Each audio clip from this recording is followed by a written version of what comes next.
somos unha empresa galega, intentamos vender sobre todo en Galicia,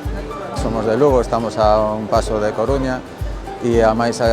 Biocultura Coruña trae moita xente de toda Galicia e parte de Asturias e noroeste xeral. Entón, a nosa motivación é vir a dar a coñecer os nosos produtos e conseguir contactos e que o consumidor o coñeza, posibles tendas e demais. Pois asentar, presentar novos produtos, que máis xente nos coñeza, retomar contacto con algunhas persoas que igual nos esqueceron ao longo deste ano por falta de traballo noso ou de máis motivos e nada, continuar na liña que andamos e que o sector eco en xeral pois teña un pouco de altavoz, digamos. Vendo o contexto, estamos moi satisfeitos porque veñamos dunha pandemia que foi para nós caótico aquela época,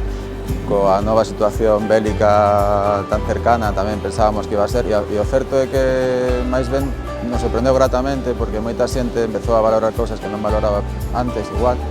e empeza a ver que hai unhas subidas tremendas de prezos en produtos convencionales e que o sector ecolóxico se mantén bastante máis estable, entón, bueno, como que sí que nos deu máis apoio a xente do que contábamos e como empresa, a verdad que non nos queixamos, foi nos ben este ano a nivel comercial. Primeiro porque son da terra e son ecolóxicos e se nota, o sea, organolácticamente vas notar que sabe diferente as pastas e as cervezas que estás afeito a consumir. Logo tamén estás usando a túa saúde a que non se deteriore tanto e que, bueno, que somos de aquí, que nos proben e que nada, que veña a biocultura tamén.